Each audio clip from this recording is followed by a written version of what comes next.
रात का सन्नाटा चारों ओर फैला हुआ था। उस सन्नाटे को एक अजीब सी कोहरे की चादर ने लपेट रखा था, जो उस इलाके के दृश्य को बड़ा ही भयावह बना रही थी।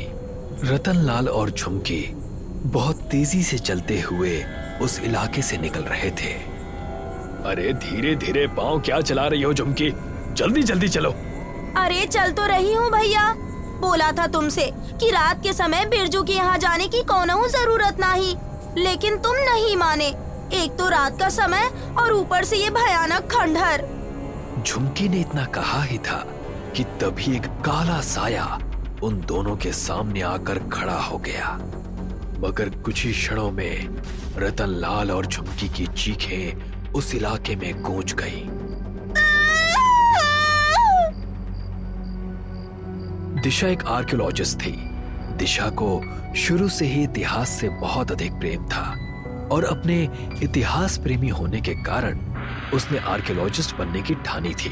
दिशा काफी देर से अपने ऑफिस में एक बहुत पुराने मैप को देखने में मगन थी कि तभी उसका सहायक अर्जुन उससे बोला, दिशा, पिछले 2 घंटे से देख रहा हूँ कि तुम मैप को लगातार देख ही जा रही हो। तुमसे कितनी बार कहा है अर्जुन, काम के वक्त मुझे ऐसे टोका मत करो। अरे भाई क्यों ना टोकूं, 3 बार चाय गर्म करके तुम्हें दे चुका हूँ। ओह, वो मैं तो भूल ही गई। इतिहास प्रेमी होना अच्छी बात है दिशा, लेकिन अब इतना भी मत खो जाओ कि तुम्हें खाने पीने और अपनी चाय पीने तक का ध्यान न रहे। अर्जुन, मैं आर्कियोलॉजिस्ट सिर्फ पैसा कमाने के लिए नहीं बनी थी। अगर मुझे पैसा कमाना होता तो मेरे पास बहुत सारे ऑप्शंस थे। जानता हूँ दिशा, तुम हमेशा इतिहास से प्रेम करती थी। आर्कियोलॉजिस्ट के फील्ड में आने की मेरी दूसरी वजह ये भी है कि मैं उस इतिहास को दुनिया के सामने लाना चाहती हूँ जिसे ये दुनिया भूल चुकी है। तो इस काम में तुम कहाँ तक सफल हुई? अगर तुम 1 घंटे अपना मुंह बंद रखकर मुझे अकेला छोड़ दोगे तो मुझे लगता है कि सुबह तक मैं तुम्हें गुड न्यूज दे दूंगी। दिशा की बात सुनकर अर्जुन मुस्कुराता हुआ उसके ऑफिस से बाहर निकल गया। अचानक दिशा के ऑफिस की लाइट चली गई। दिशा ने तुरंत अपनी टॉर्च निकाली और टॉर्च की रोशनी से उस मैप को देखने लगी।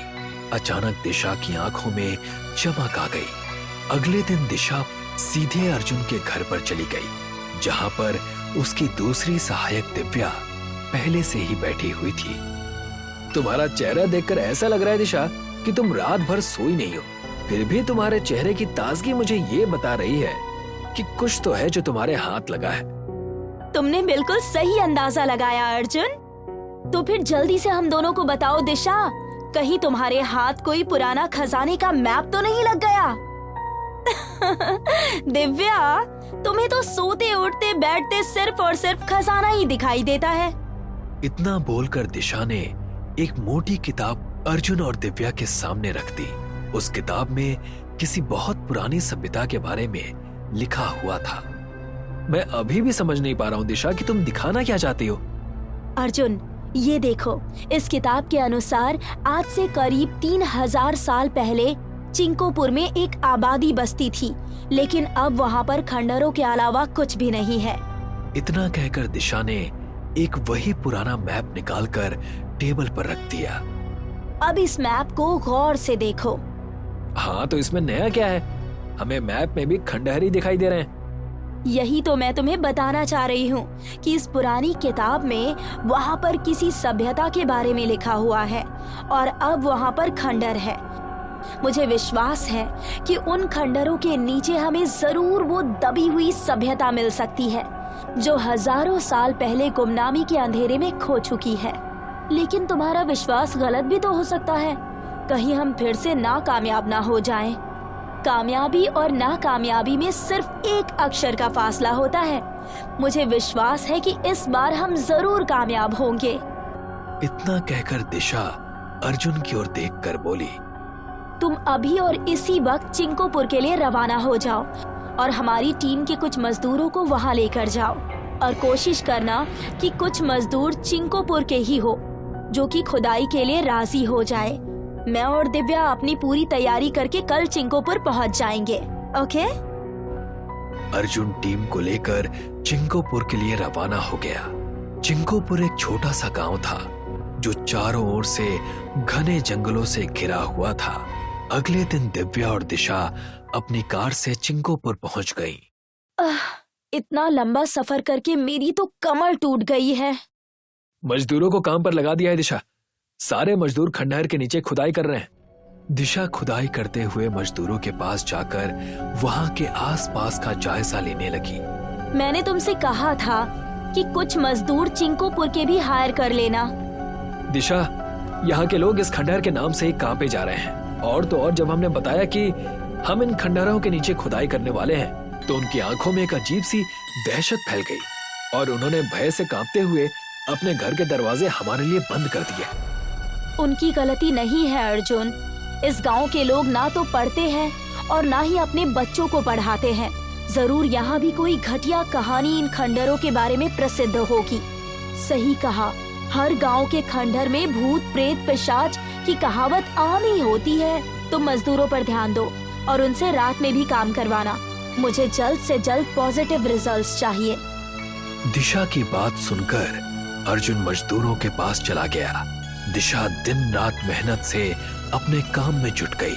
3 दिन के अंदर दिशा की टीम के मजदूरों ने काफी गहरा गड्ढा खोद लिया था। अचानक एक मजदूर चिल्लाकर बोला, खुदाई का काम रोक दो, मुझे लगता है जमीन के नीचे कुछ है। यहाँ पर दिशा मेम साहब को बुला कर लाओ। दिशा दौड़ती हुई उस जगह पर चली गई। इस जगह बहुत ही ध्यान से खुदाई करना। ये किसी का कंकाल मालूम पड़ता है। ध्यान रखना, ये कंकाल कम से कम 3000 साल पुराना होगा। दिशा के कहने पर मजदूर उस जगह की धीमे धीमे खुदाई करने लगे। कुछ ही देर में दिशा के सामने एक अजीब सा बड़े आकार का कंकाल जमीन पर पड़ा हुआ था। ये कंकाल तो किसी औरत का मालूम होता है। वही तो मैं सोच रही हूँ कि इस कंकाल की लंबाई कम से कम 15 फीट के आसपास है। ऐसा कैसे संभव हो सकता है? दिशा ने इतना कहा ही था कि तभी चिंकोपुर गांव के वासी एक साधु के साथ वहां पर आ गए। उस कंकाल को देखकर उस साधु की आंखें डर और दहशत से फटी की फटी रह गई। इस कंकाल को दोबारा गाड़ दो लड़की, तुम्हें अंदाजा भी नहीं है कि तुम क्या करने जा रही हो। देखिए, मुझे आपकी बकबक पर ध्यान नहीं देना, मुझे अपने काम पर ध्यान देना है। मूर्ख लड़की, कहते हैं कि इस खंडहर का पूरा इलाका किसी जमाने में राक्षसों का इलाका था। तूने कभी भस्मी का नाम नहीं सुना है क्या? ये क्या बोल रहे हैं आप? मेरी कुछ समझ में नहीं आ रहा। जो कंकाल तुझे मिला है, उस कंकाल को देखकर भी तुझे कुछ समझ में नहीं आ रहा? किसी स्त्री के कंकाल का आकार इतना बड़ा होता है क्या? ये पूरा इलाका किसी समय में भस्मी के समुदाय का था। आप किस भस्मी की बात कर रहे हैं? कौन है वो? भस्मी यानी कि एक राक्षसी जो बहुत ताकतवर होती है, जो किसी का भी रूप धारण करने में सक्षम होती है और बहुत ही खतरनाक भी होती है। इस धरती के नीचे जितने भी कंकाल दबे हैं, वो सब उसी के समुदाय के हैं। अगर हम सबकी और अपनी जान बचाना चाहती हो तो वापस चली जाओ। देखिए, अगर मैं आपकी बात खामोशी से सुन रही हूँ तो इसका मतलब ये नहीं है कि आपकी जो मर्जी आए आप वो बोलेंगे। यहाँ पर जितने भी लोग मौजूद हैं वो सब पढ़े लिखे हैं। मूर्ख लड़की, इस खंडहर में अक्सर इस गांव के लोगों की रहस्यमय परिस्थिति में हत्याएं होती रहती हैं और इस खंडहर के नजदीक कोई भी अगर मरता है तो उसकी हड्डियों में मांस नहीं रहता। अगले दिन वो सिर्फ कंकाल के रूप में ही मिलता है। साधु की बात सुनकर दिशा अपनी टीम के मजदूर से बोली, बाहर निकालो इन सबको। दिशा की टीम के मजदूरों ने उन सभी को बाहर निकाल दिया। दिशा उस कंकाल को अपने टेंट के अंदर ले आई। आधी रात से ज्यादा का समय हो चुका था। दिशा लालटेन की रोशनी में उस कंकाल की स्टडी कर रही थी कि तभी अचानक बाहर किसी स्त्री की आवाज उस इलाके में गूंजने लगी और देखते ही देखते आकाश काले बादलों से घिर गया। तेज हवाएं चलने लगी। कुछ ही क्षणों में उन तेज हवाओं ने एक भयानक तूफान का रूप धारण कर लिया। बाहर दिव्या और अर्जुन हक्के बक्के होकर बदले हुए मौसम को देख रहे थे। ये अचानक मौसम में परिवर्तन कैसे आ गया? कुछ मिनट पहले ही तो सब कुछ सही था। पता नहीं दिशा, मुझे भी कुछ अजीब सा महसूस हो रहा है। कहीं उस साधु की बात सही तो नहीं थी? मुझे लगता है अर्जुन कि वो साधु सही बोल रहा था। हम सब ने कोई बहुत भारी गलती तो नहीं कर दी। ओहो, तुम दोनों चुप रहोगे? दिशा चिल्लाकर एक मजदूर को बुलाने लगी। ए, तुम जल्दी से यहाँ पर आओ। मजदूर दिशा के पास आया। दिशा मेम साहब, तूफान बहुत ही ज्यादा खतरनाक है। सारे मजदूर पूरी तरह से डरे हुए हैं। जंगलों में इस तरह के तूफान अक्सर आते रहते हैं। जाओ, मेरे टेंट के अंदर जाओ और उस कंकाल को सुरक्षित रख दो। कहीं इस तूफान में हमारी खोज को कोई नुकसान न पहुंच जाए। दिशा के कहने पर वो मजदूर ना चाहते हुए भी टेंट के अंदर चला गया और तभी उस मजदूर की चीखें सभी के कानों से टकराई। अचानक टेंट तूफान से उड़कर दूर कहीं जा गिरा, मगर सामने का दृश्य देखकर दिशा, दिव्या और अर्जुन की आंखें दहशत से फटी की फटी रह गईं। उन्होंने देखा कि उस बड़े से कंकाल की हड्डियों में थोड़ा सा मांस चढ़ चुका था।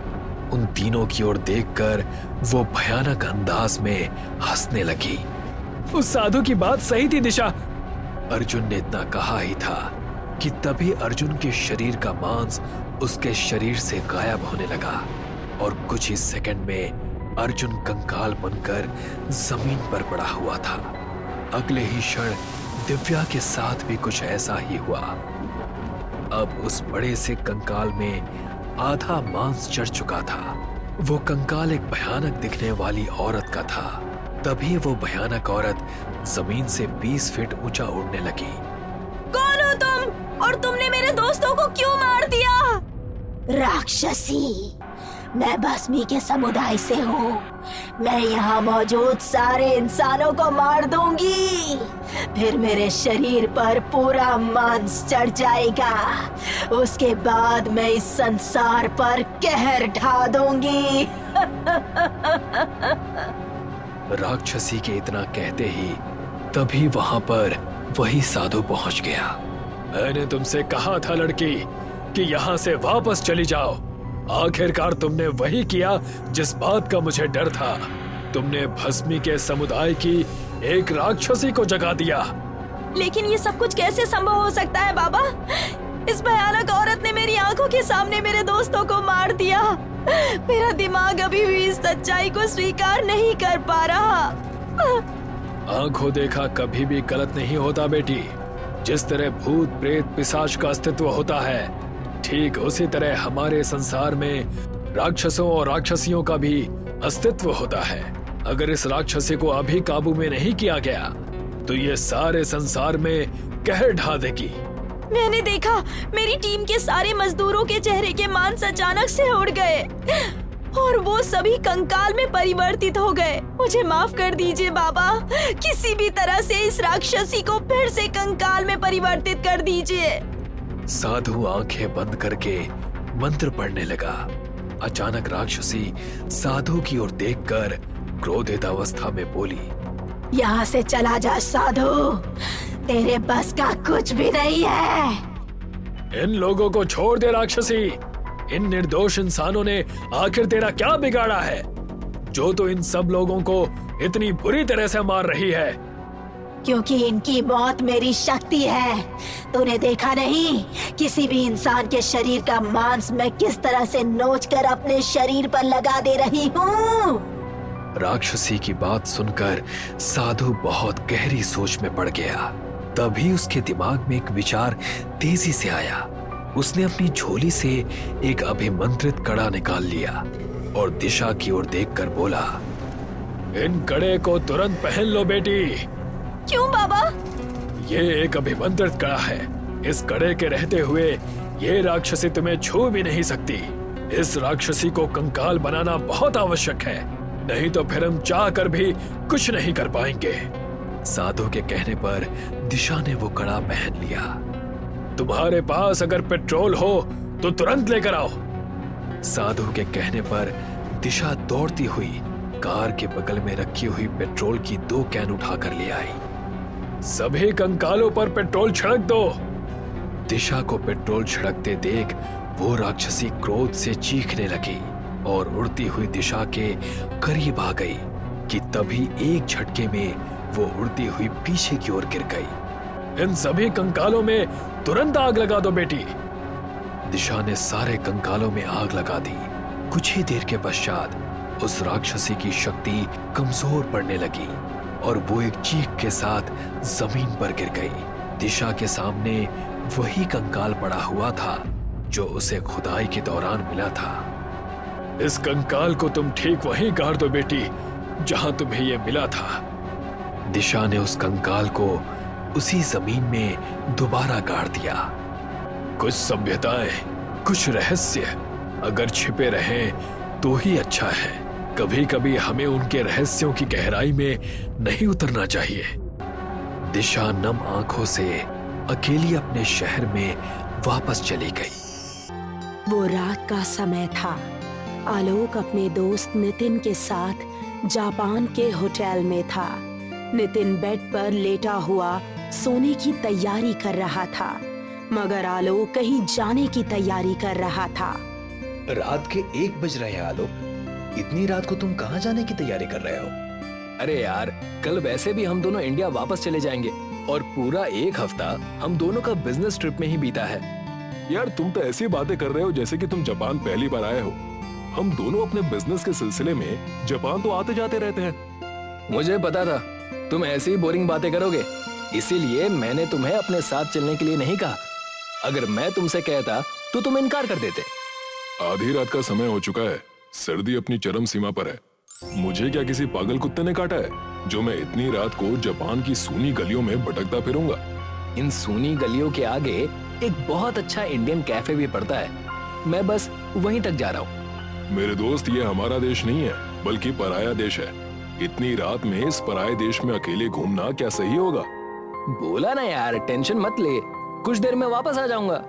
इतना कहकर आलोक अपने होटल से बाहर निकल आया। होटल के आसपास सन्नाटा पसरा हुआ था। दरअसल आलोक जिस होटल में ठहरा हुआ था, उस होटल के करीब 1 किलोमीटर दूर पर एक इंडियन कैफे था। आलोक को उस कैफे की कॉफी बहुत पसंद थी। आलोक और नितिन दोनों बिजनेस पार्टनर्स थे। वो अपने बिजनेस के सिलसिले में जापान आते जाते रहते थे। आज आलोक और नितिन का जापान में आखिरी दिन था और कल सुबह 9 बजे की फ्लाइट से वो दोनों इंडिया निकलने वाले थे। आलोक की नजर सड़क पर किसी टैक्सी की तलाश में थी कि तभी उसे एक टैक्सी वाला मिल गया। टैक्सी वाला भी इंडियन था। कहाँ जाना है साहब? यहाँ से 1 किलोमीटर दूर इंडियन कैफे नाम का एक कैफे पड़ता है, मुझे वहाँ तक जाना है। अच्छा ठीक है साहब, बैठ जाइए। वैसे भी मैं घर ही जा रहा था, अब वहाँ से होते हुए घर चला जाऊंगा। आलोक टैक्सी के अंदर बैठ गया। कुछ देर बाद टैक्सी वाले ने आलोक को उस इंडियन कैफे के सामने उतार दिया और आलोक की ओर बहुत गौर से देखता हुआ बोला, एक बात बोलूं साहब, बुरा तो नहीं मानेंगे? अरे भाई, तुम हमारे देश के हो और मैं अपने देश के लोगों की बातों का विदेश में खास तौर पर बुरा कभी नहीं मानता। रात के 1 बज रहे हैं साहब और वापसी में शायद अब आपको कोई टैक्सी भी नहीं मिलेगी। आप अकेले भी हो तो मेरी एक सलाह मानिएगा, आप अकेले अपने होटल मत चले जाना। इतना कहकर टैक्सी वाला वहाँ से चला गया। आलोक ने टैक्सी वाले की बातों पर कोई ध्यान नहीं दिया। वो कैफे के अंदर चला गया और वहाँ करीब आधे घंटे तक बैठा रहा। आधे घंटे बाद उसे नींद आने लगी। आलोक कैफे के बाहर निकल आया, मगर उसने देखा कि वहाँ पर अब कोई भी टैक्सी मौजूद नहीं थी। अगर टैक्सी का इंतजार किया तो शायद सुबह तक मुझे इंतजार ही करना पड़े। पैदल ही चला जाता हूँ। इतना बोलकर आलोक होटल की ओर पैदल ही निकल गया। आलोक एक गली के पास पहुंचा ही था। आलोक ने देखा कि एक जापानी सुंदर लड़की गाउन पहने हुए वहां थी। उस लड़की ने अपने मुंह पर मास्क लगा रखा था। इतनी रात में उस लड़की को देखकर आलोक बुरी तरह से चौंक गया। वो धीरे धीरे कदमों से उस लड़की के पास चला गया वो लड़की आलोक को बड़े रहस्यमयी अंदाज में देखने लगी। कौन हो तुम और यहाँ क्या कर रहे हो? अरे आपको तो बहुत अच्छी हिंदी भी आती है, मगर आप इंडियन तो है नहीं। मैं हर देश की भाषा बोल सकती हूँ। सच बताओ, क्या तुम मेरी मदद के इरादे से ही मेरे पास आए हो? अब आप जब पूछ रही हैं तो मैं आपसे झूठ नहीं बोलूंगा। मैंने आप जैसी सुंदर लड़की अपने जीवन में नहीं देखी। तुमने तो मेरा चेहरा भी नहीं देखा। मैंने तो अपने चेहरे पर मास्क लगा रखा है। आपकी आंखें बहुत कुछ बता रही हैं। यानी आपने आंखों से ही अंदाजा लगा लिया कि मैं कितनी सुंदर हो सकती हूँ। अगर मैं अपना मास्क चेहरे से हटा लूँ तो क्या आप मेरी सुंदरता की तारीफ करोगे? मुझे सुंदरता की तारीफ करना अपनी तारीफ सुनने से ज्यादा पसंद है। आलोक की बात सुनकर वो लड़की आलोक की ओर बहुत गौर से देखने लगी। अचानक उस लड़की ने अपना मास्क अपने मुंह से उतार दिया। उस लड़की का भयानक चेहरा देखकर आलोक के गले से एक जोरदार चीख निकल गई। अगले दिन पुलिस को आलोक की लाश उसी गली के नुक्कड़ पर मिली। आलोक के दोस्त नितिन को अभी भी विश्वास नहीं हो रहा था कि उसका दोस्त अब इस दुनिया में नहीं रहा। कुछ सरकारी फॉर्मेलिटीज पूरी करके वो अपने दोस्त की लाश इंडिया ले आया। आलोक के परिवार वालों ने नम आंखों से आलोक का अंतिम संस्कार कर दिया। मगर इस घटना के 5 महीने बीतने के बाद भी आलोक के छोटे भाई राहुल को अपने भाई की मौत पर विश्वास नहीं हो रहा था। उसके दोनों दोस्त अंजू और अर्जुन राहुल को समझा समझा कर तंग आ चुके थे। अब बस भी कर यार राहुल, तेरे भाई की मौत एक हादसा थी। कब तक अपने भाई को याद करके रोता रहेगा? मेरा दिल नहीं मानता अर्जुन। भैया मुझे बहुत प्यार करते थे। जिस रात उनकी मौत हुई उसके दूसरे दिन भैया घर आने वाले थे। अब इन बातों से क्या फायदा है राहुल? मुझे ये सोच सोचकर गुस्सा आ रहा है कि भैया की लाश बड़ी भयानक अवस्था में जापान की गलियों में मिली और पुलिस ने कोई भी इंक्वायरी नहीं की। राहुल, जापान की पुलिस कोई नकारा नहीं है। अगर उन्होंने कोई इंक्वायरी नहीं की तो उसका भी कोई कारण हो सकता है। अरे तू अपने दिमाग पर इतना जोर मत डाल यार। मैंने फैसला कर लिया है, मैं कल जापान जाऊंगा। मैं अपने भाई की मौत का रहस्य स्वयं पता लगाऊंगा और जिसने भी मेरे भाई की हत्या की है उसे हथकड़ियां पहनवा कर ही रहूंगा। तुम पागल हो गए हो क्या? जापान हमारी कंट्री नहीं है। मुझे बस अपने भाई के हत्यारे को पकड़वाना है अंजू, और इसके लिए मैं कुछ भी करने को तैयार हूँ। ठीक है राहुल, लेकिन हम दोनों तुम्हें अकेले जाने नहीं देंगे। हम दोनों भी तुम्हारे साथ चलेंगे। अगले दिन राहुल अर्जुन और अंजू को लेकर पहली फ्लाइट पकड़कर जापान चला गया। जापान पहुंचकर राहुल ने रहने के लिए उसी होटल को चुना जिस होटल में उसका भाई आलोक रुका हुआ था। राहुल, हम जापान तो पहुंच गए, लेकिन जिस रूम में हम ठहरे हुए हैं उसी रूम में आलोक और नितिन ठहरे हुए थे। लेकिन अब आगे क्या करना है? तुम कैसे पता करोगे कि तुम्हारे भाई की रहस्यमयी परिस्थिति में मौत कैसे हुई? आज रात हम उसी जगह पर चलेंगे जहां मेरे भाई की डेड बॉडी मिली थी। मुझे पूरा यकीन है कि हमें कोई ना कोई सुराग जरूर मिलेगा। रात 8 बजे के बाद राहुल, अंजू और अर्जुन जापान की गलियों में टहलने लगे। राहुल जिस किसी भी व्यक्ति से 5 महीने पहले अपने भाई की हत्या के बारे में कुछ पूछताछ करता तो वो व्यक्ति डर की वजह से बगैर जवाब दिए ही वहां से चला जाता। उन सबको डरा हुआ देखकर अर्जुन को बहुत ही अजीब महसूस होने लगा। अर्जुन राहुल की ओर देखकर बोला, मेरी समझ में नहीं आता राहुल कि यहाँ के लोग तुम्हारे भाई की मौत के बारे में सुनकर डर क्यों जा रहे हैं? कोई भी जवाब देने को तैयार ही नहीं है। मुझे तो लगता है कुछ ना कुछ तो गड़बड़ है। मुझे भी ऐसा ही लगता है राहुल। मैंने यहाँ की पुलिस से भी तुम्हारे भाई के बारे में जानकारी ली, लेकिन वो भी कुछ बोलने को तैयार नहीं है। रात के अंधेरे में राहुल उस जगह को गौर से देखने लगा जहाँ पर उसके भाई की लाश 5 महीने पहले जापान पुलिस को बरामद हुई थी। मुझे लगता है कि हमें वापस इंडिया चलना चाहिए। तुम अपने भाई की मौत को भूल जाओ। मुझे समझ में नहीं आता कि आखिर यहाँ के लोग कुछ भी बोलने से डर क्यों रहे हैं। राहुल ने इतना बोला ही था कि तभी उन तीनों के कानों में एक बूढ़ी स्त्री की आवाज टकराई। तुम्हें यहाँ पर कोई कुछ नहीं बताएगा। अगर अपनी जान की सलामती चाहते हो तो अपने देश वापस लौट जाओ। उन तीनों ने देखा कि एक बूढ़ी जापानी औरत जिसकी उम्र लगभग 80 वर्ष के आसपास होगी, उन सबको अजीब सी नजरों से देख रही थी। आपको हिंदी भी आती है? हाँ, मुझे हिंदी आती है क्योंकि यहाँ पर बहुत से हिंदुस्तानी सैलानी घूमने के लिए आते रहते हैं। मैं अपनी जवानी में गाइड हुआ करती थी। 5 महीने पहले मेरे भाई की लाश इसी जगह पर मिली थी। मैं सब जानती हूँ। यहाँ का कोई भी नागरिक तुम्हें इस बारे में कुछ नहीं बताएगा। लेकिन क्यों? क्योंकि सब लोग उससे डरते हैं। आज तक जिस किसी ने भी उसे देखा वो जिंदा नहीं बचा, और जो जिंदा बचा वो बताने के लायक नहीं रहा। आप क्या कह रही हैं? मेरे कुछ भी समझ में नहीं आ रहा। बरसों पहले हमारे जापान में कुची साकेओना नाम की एक जवान और अत्यधिक सुंदर स्त्री रहा करती थी। कहते हैं कि उसका पति अपनी पत्नी कुची साकेओना के ऊपर शक किया करता था।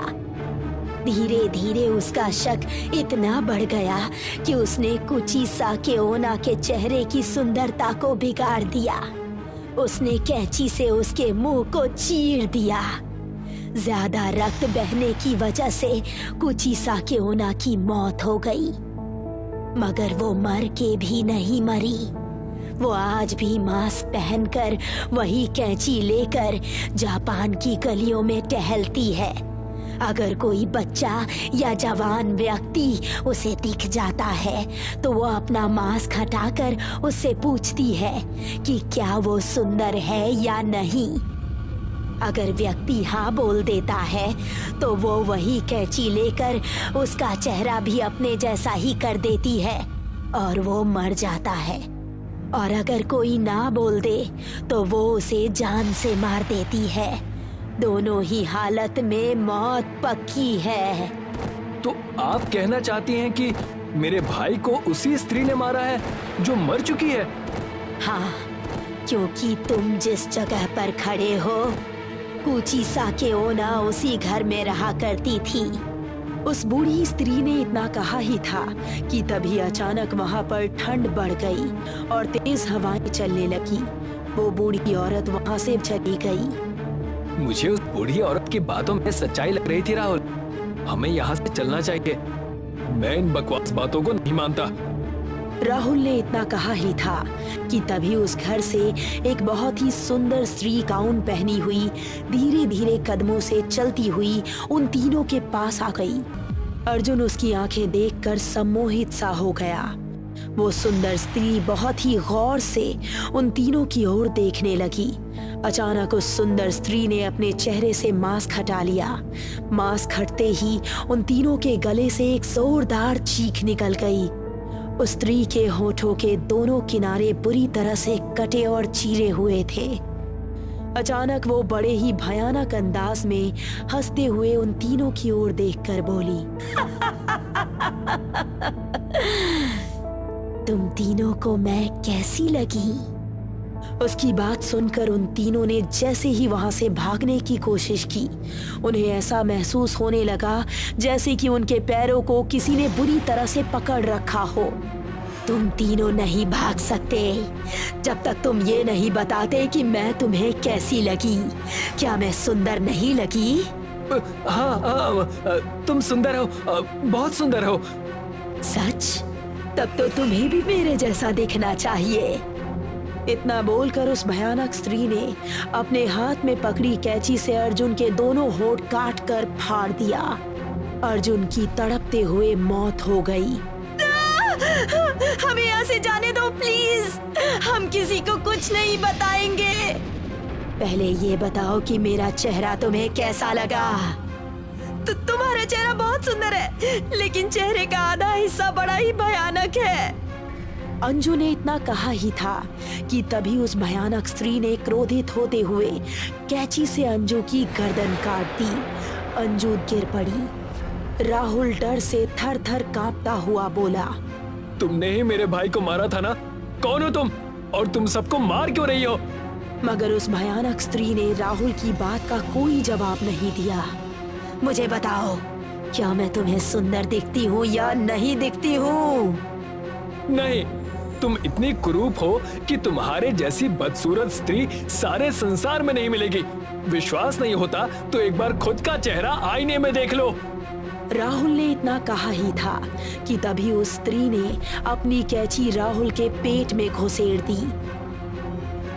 अगले दिन जापान पुलिस को उन तीनों की लाश उसी गली में मिली और वही बूढ़ी स्त्री जापान पुलिस को बता रही थी, मैंने इन तीनों को सचेत किया था कि ये कुचिसाके ओना का इलाका है, मगर ये सब नए जमाने के बच्चे थे। इन्हें इनकी मौत यहाँ तक खींच लाई। उन तीनों की लाश का पोस्टमार्टम करके उनकी लाश भी इंडिया भिजवा दी गई। कुचिसाके ओना का आज भी जापान की गलियों में भय कायम है।